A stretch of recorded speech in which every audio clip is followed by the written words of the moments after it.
Ooh, big fan of kombucha.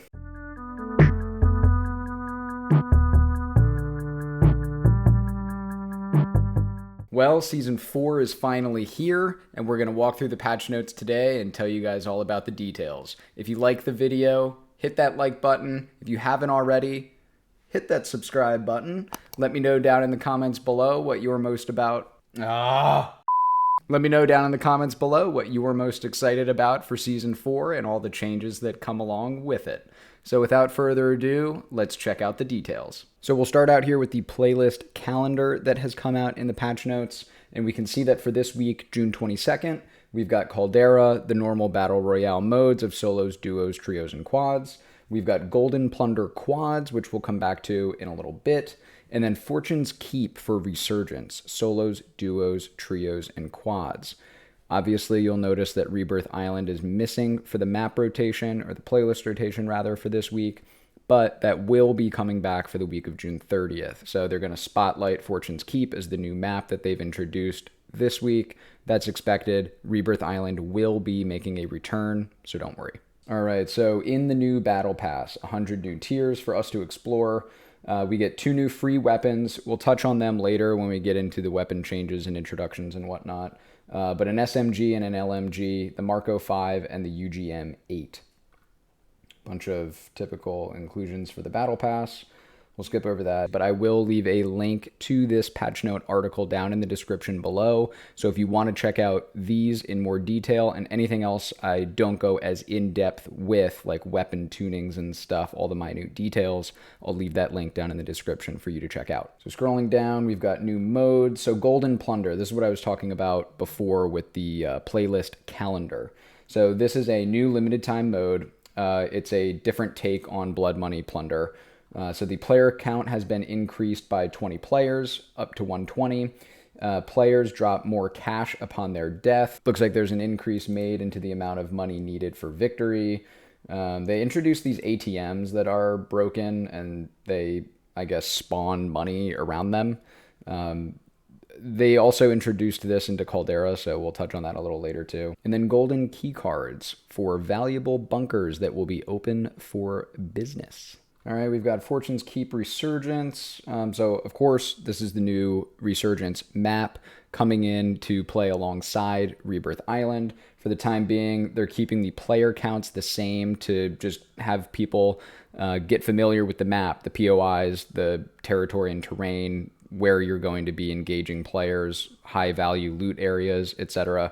So just, time for us to familiarize ourselves with the map and the layout. And then depending on, as they say, time to action on both maps, they may up the player count just to have our engagements be more frequent. So then for maps, obviously we've got the introduction of Fortune's Keep. We did a video on this yesterday, introducing you guys to the POIs and kind of what to expect and their playstyle. If you haven't watched that video and are curious, I'll leave a little card up in the corner here. Be sure to check it out. All right, and then we come down here to Caldera, some Caldera-based updates. So new POI, Storage Town. We talked about this yesterday as well. New map elements, micro POIs introduced across the map to fill gaps between major POIs for more looting and engagement opportunities.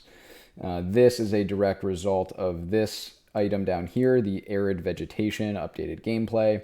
Vegetation across Caldera has been reduced by 50%. A new arid look to the map was implemented to offer some visual variety to this season. It's not variety. It's that people were complaining about everybody hiding in bushes and they couldn't see people when they were out in the open, yet everyone could see them and they'd get shot in the back instantaneously. It's not about variety. It has the added benefits of improved performance on all platforms. That's a great point. Caldera has had a ton of rendering issues since its introduction into Warzone, especially for console players, and this should help clean that up a bit. They actually even call out Xbox One here in terms of the most drastic quality improvements for visuals, so we'll see how that goes when we hop in. Coming down here to gameplay, new vehicle introduced, so we do have an armored SUV coming to the map. So this will have a rooftop turret, kind of like the armored cargo truck. EMP grenade, it looks like this is going to counter some of the vehicles as well. Deactivates vehicle engines for 10 seconds. That's a really neat introduction. I mean, how many times are you being chased down either on foot or in a vehicle by another vehicle? Let's say you're doing a most wanted contract. You've got a team chasing you in an SUV and you're in your cargo truck and you can't outrun them. Hop out, maybe toss an EMP grenade, disable their car for 10 seconds, and you're able to make a getaway. Broken ATMs, we talked about this a little bit earlier. Players can choose to visit broken ATMs around the map for a guaranteed source of cash. Funds periodically spawn near broken ATMs up to a maximum cap if left unlooted. No mention of how much cash is that cap threshold, but I would imagine it's probably a lot. And then portable redeploy balloons. I'd thought that this was going to come to the game at some point. It just made too much sense. It'll be a deployable item. As they say, it's in the name. A portable version of the redeploy balloons can be placed on the ground and used until it expires or is destroyed. So they'll operate the same exact way. The only difference is you'll be able to pick it up, probably like a trophy system or something, and have it in your back pocket and throw it down as needed. So loadout crate UI selection. The in-game loadout crate UI selection will always start at the top of the list. This is referring to how your cursor would be memorized where you left off in, let's say, the pregame warm-up on whichever loadout you chose during that time frame. When you went to select your loadout in-game, that would be the first choice that your cursor would default to. Now it will just start at the top of the list. Gas mask animation, they keep trying to fix this. The brake animation will no longer interrupt parachuting while falling. That's always a good thing. Buy station menu, so you can now see what you already currently own. Player-owned inventory will be indicated next to items in brackets.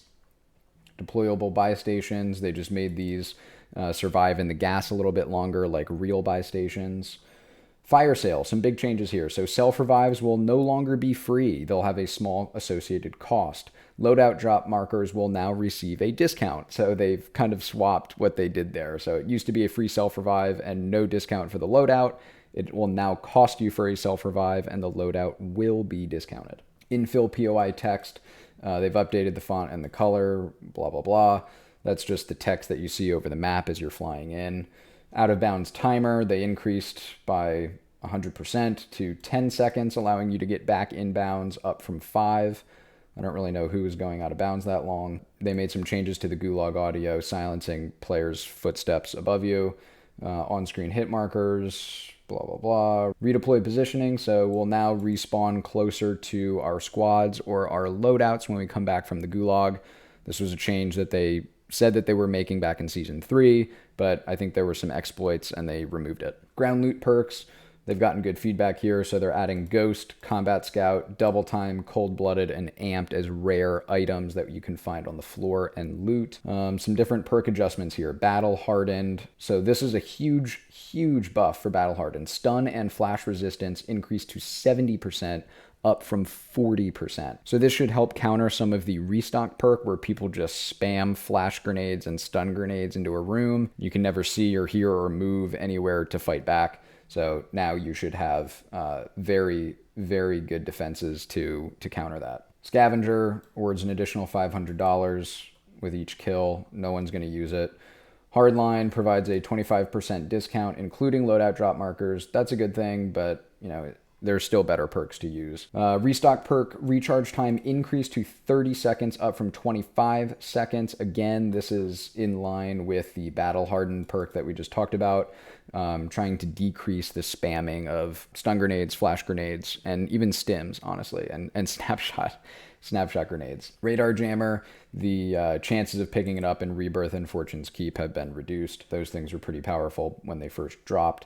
Snapshot grenades, radius decreased to 22 meters, down from 27.4 meters. That's a good change. I still think there's something they need to do about how the the height of the snapshot grenade goes up to infinity. So you can throw that snapshot grenade in the basement level of a building and everyone within that 22 now meter radius up to infinity will be highlighted. I think that is absurd and it needs to be changed because once you get hit with one, everybody knows where you are on that person's team, and they're just way too powerful still. So these are the new weapons, the UGM-8 LMG, high fire rate, mobile, excels at creating, suppressing fire and pushing enemy positions.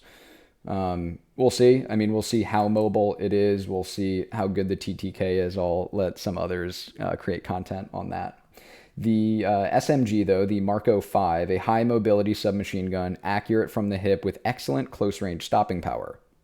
Sure seems like it's going to be overpowered from the get-go.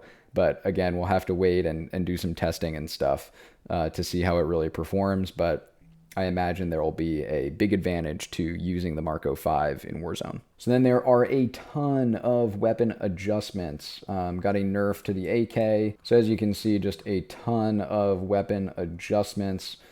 And when we get down here to, there are some Cold War weapons included, like the Vargo. The Vargo got a buff. We're partially rolling back some of the recoil adjustments made to the Vargo 52 earlier this year. Those were negative recoil adjustments to the weapon. This will result in the weapon being easier to control and filling its role as an easy to use but effective AR. So this is going to be an interesting change. So they were bringing the Vargo 52 back into the mix. It will not be top tier meta. I'm sure that's going to be reserved for Vanguard guns, probably like the NZ41 as it currently is. The STG, I think, got some nerfs in this update, but I'm sure it will still be pretty top tier viable. But they're reintroducing the Vargo 52 back into that category, much like they did for the XM4 for a while, honestly. And I'm personally happy with that. I like the way Black Ops Cold War guns feel more than Vanguard. None of them are as good to play with as Modern Warfare guns, but unfortunately there aren't too many of those right now that are top tier viable, highly competitive, and meta. So this is a good change. I'm excited to play with the Vargo, I think, now. The Volkssturmgewehr, visual recoil decreased. They still aren't changing this weapon the way that they need to. They really need to adjust some of the damage profiles more than they have in the past. It seems like they want people to use it, but it's just not the best gun to use. Launchers. There are a lot of weapon adjustments for the launchers. That's interesting. LMGs. Some good changes here. Marksman rifles, melee. They decreased overall, I think, with the melee weapons, the time it takes in between hits. So when you hit someone the first time, there's a decrease in the time before you can hit someone again. So interesting to see them do that after all the changes that they've made to the power, the damage that you do through melees. You know, the 2 hit downs being removed and it must take 3 hits now and everything. But now they're decreasing the time to hit people. Interesting choices. Again, I'll leave all of this linked down below, so if you guys want to go through line by line, you're welcome to do so. All right, bug fixes, improved rendering performance on console. We talked about that earlier. Some of that came with the reduced vegetation, I'm sure, in the game. We'll see how good it really works. Hopefully a lot better and smoother than it has in the past. Fixed an issue where the Type 99 10 times telescopic optic was not available for the Nikita AVT. Oh man, I don't know who's putting a 10 times optic on their Nikita, but I imagine they're not very good. As always, you guys can go to their Trello board as well. They talk about, you know, their known issues that they've either fixed or they're investigating or they need to look into more. That's really it. I hope you guys enjoyed this video. If you did, leave a like, comment down below what you're most excited about for Season 4, and tell me what you think of Fortune's Keep so far. I'm very curious to hear the reactions. Hit that subscribe button if you guys haven't yet already and you want to see future content like this moving forward. As always, guys, be well, be yourself. I'll see you soon.